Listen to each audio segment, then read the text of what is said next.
Looks like a mess, don't it? Just been piling things on there as I've been working on that Scirocco. It's about getting done, so start thinking about the GTM a little bit more. And I'm at kind of a weird spot right now. There's a lot of things I'm trying to do all at once. I'm having to gather pieces for and try and make fit, like the radiator. I haven't mounted this in here yet, but the way I got the hood mounted, it's down pretty tight, and this radiator comes straight up out of here, so I got to make something to where that hose hooks on without protruding through the hood. So I haven't mounted the radiator yet, waiting to figure that out. And like the routing of the AC lines, I haven't nailed any of that down yet. Mainly because I haven't got the lines hooked up to the compressor. You know, the kit's designed around the LS1 motor out of the C5 vet. This is a LS2 out of the C6, so it's a different compressor, and the hoses mount on a different way. So the hose I got from the vintage era, I believe, I don't think that came from Factory 5. Yeah, it's made to mount up with the back of the C5 compressor, and then they sell this piece here,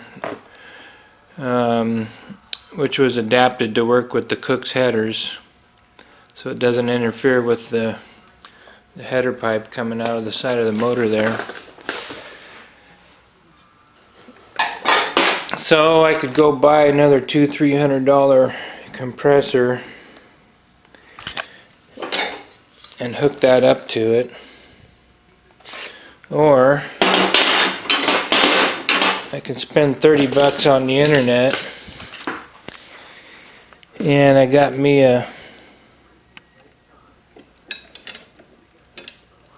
some lines that hook up to that newer compressor. So I'm probably going to hook that up here. Probably going to end up cutting those tubes and welding it onto those tubes. So we'll see if we can't make that fit, make that work. And then I'm starting to wonder about the configuration of the belt and the tensioner for the belt. There's been issues about that. You can find out about them on the forum, but I got to switch the manifold around, valve covers, and then try and find a good reliable system for how that belt is going to run. Thought about going electric water pump, but that's just more money. And so I'm more than likely just going to get it to work with what I got here, and it should be fine. And then like the e-brake cables, that's another issue. If you want to use the stock length cables that come out of the C5 vet, you're going to have to mount them in a pretty weird spot. There's been a couple of guys that have used a company in California to make a new cable so they can relocate cables where they want them. So I'm going to do the same thing. And what I'm thinking, these cables that come out of the hubs here, I'm probably going to make both of those long. Damn camera keeps shutting off on me. So yeah, I'm probably going to make those cables long and route them through the sides down here and meet up in this area, and then make this cable short and put that union right here somewhere. We'll see. That's what I'm thinking. Tidy that up a bit, and then I got to get the shift linkage cables routed in there. I just kind of want to get everything laying in its approximate spot before I make anything permanent. And you know, then comes the wiring. You can kind of snake the wiring around that stuff. So what else do I need to do? Still a couple things I need to button up from what I started before. Like I got to get the steering column, get that brace mounted up there. That shouldn't be that big a deal. Getting that integrated with the brake switch, stoplight bracket there. And start thinking about all the AC and heater hoses and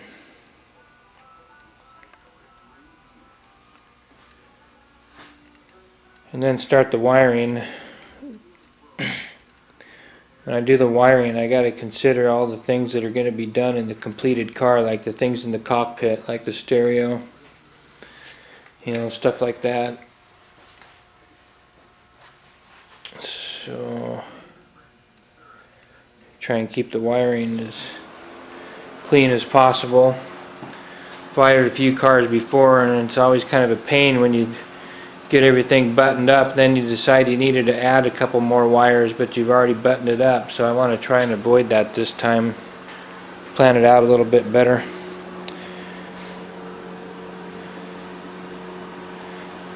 So yeah, I got a couple pieces for the radiator, a 90-degree end for the radiator there, see if that works. And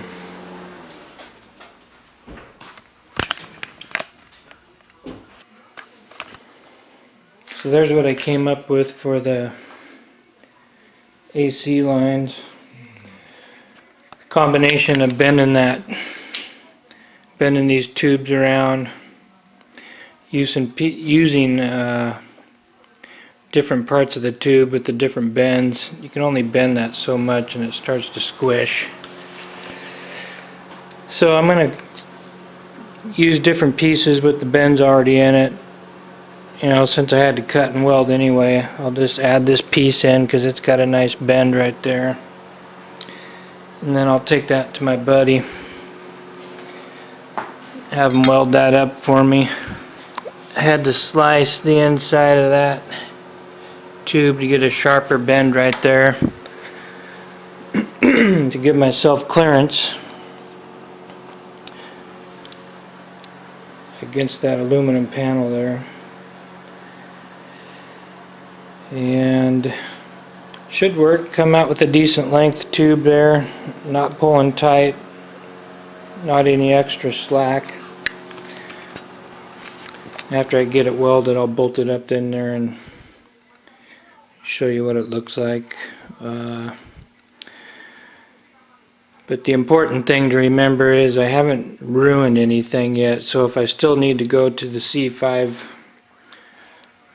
compressor, I haven't ruined my option as far as being able to use this piece on the back of it and then hooking these up to that hose. So if this doesn't work the way I thought it should, then I still have a way out.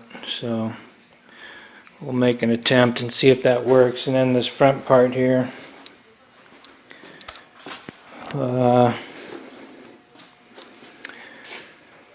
that's where I got that thing mounted, right in that crotch.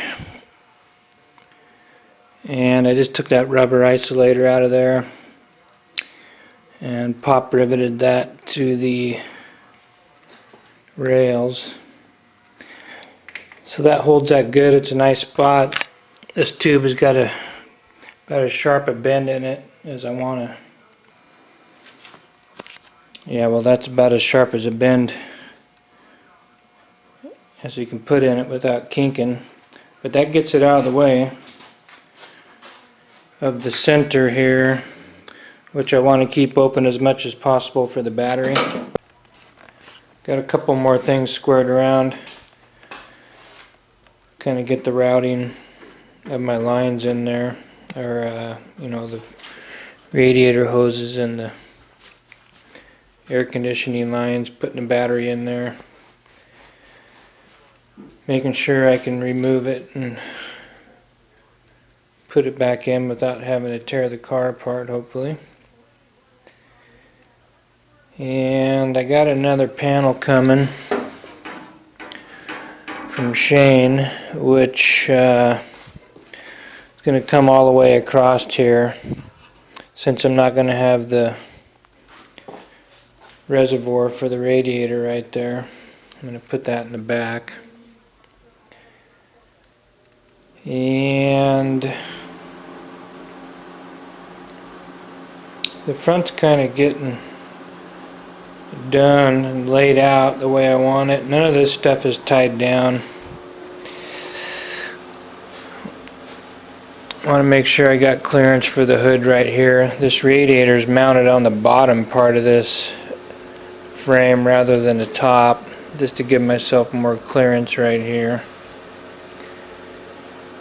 And none of this stuff is mounted yet.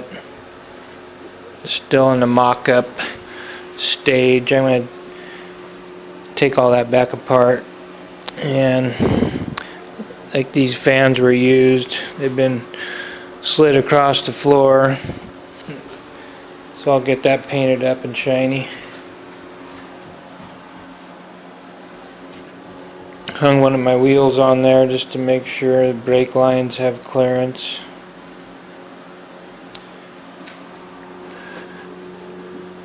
Same thing on the back, because I'm going to be fitting up the e-brake cables. Just want to make sure that they're not going to be routed in the way that's going to run into that wheel. It's a big old beefy wheel, isn't it?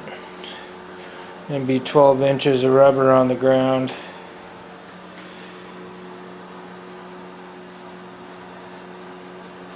It's going to be pretty cool. And what else have I got done? Finished tying down the brake lines and the clutch line, and doubled up on the tie downs there just to keep that stuff from vibrating. And then I've got the motor tore down as far as the valve covers and the intake and stuff. And on the LS2, there's a boss right here, sticks up a good couple inches for the oil pressure sender. So when you switch the manifold around, this is in the way, so got that sealed up. I drilled that out, put some threads in it, threaded a plug down in there, and then used JB weld, seal that up. And I sealed it up flat just so moisture and water don't sit inside there.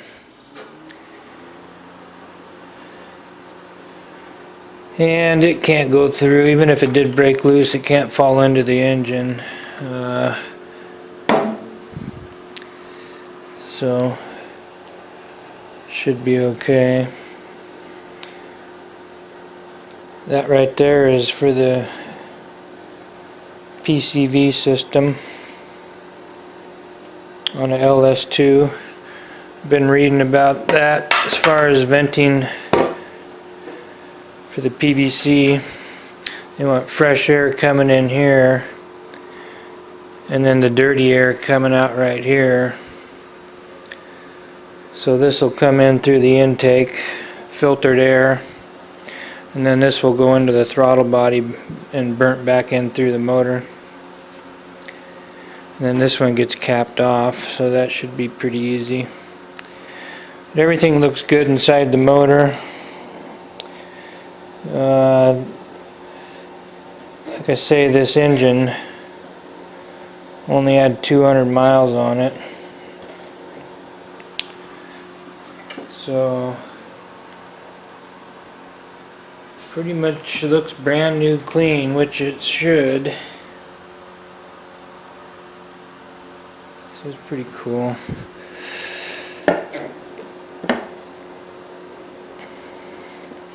Probably the biggest thing about this motor, after taking the intake off and shining a flashlight down in the ports, a little bit of moisture got down into this port, a little bit of surface rust on one of the valves, so I sprayed WD in all the ports on the exhaust and the intake side both, and I'm thinking it should be just fine.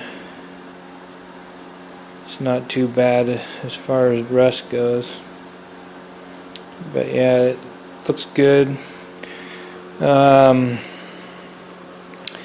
know, after all the work I did on my AC lines here, I can't get that out. You know, I pieced together these pieces of tubing, had them welded together, and it came out really good. But the problem is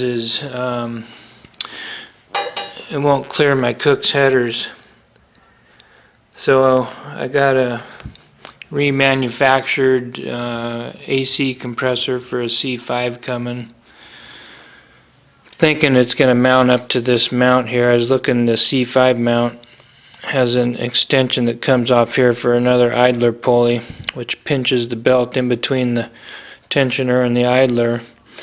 They look the same other than that. And on the LS2 motors, it doesn't have that idler here. It just comes straight across and then up and around the idler. So I'm thinking that pulley will be okay. And then we'll figure out the water pump and the clearance issues on the bar here. And ordered up some hoses. I got some part numbers off the internet on the forum. So I'll be fitting up these hoses to the pump.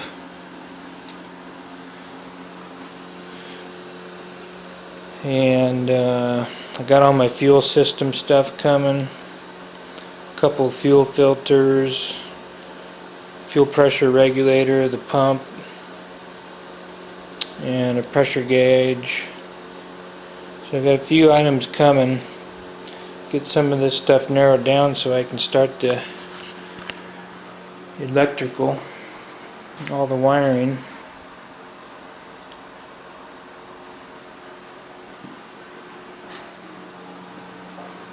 There's the intake for the LS2. Still got to make that pretty, since I screwed it up with my chemical cleaner.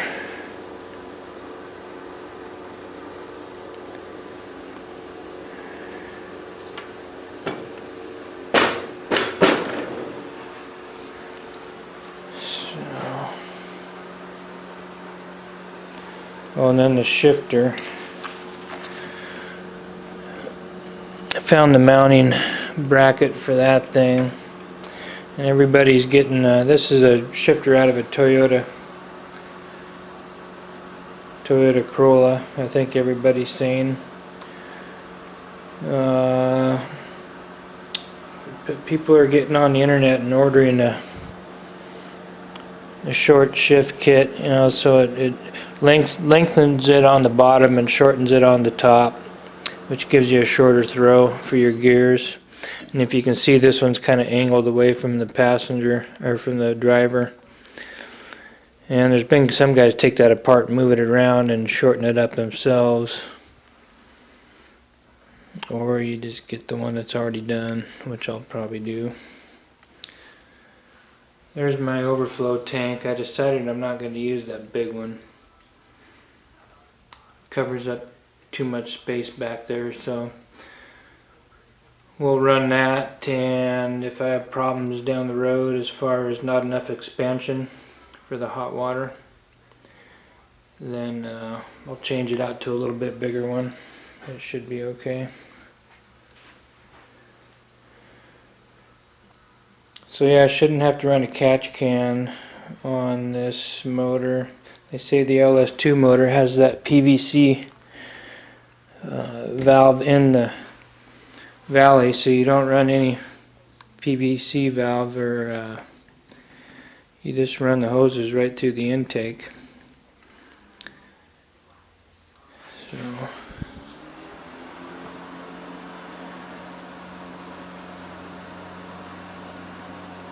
hopefully things will start moving along once I get everything bolted back on that motor, get all the heater and the AC and the water done. Then it's time for the fuel, put the tanks in, get all the fuel system lined up. I did get some aftermarket fuel rails. You don't really need them, but just make it look a little more exotic. So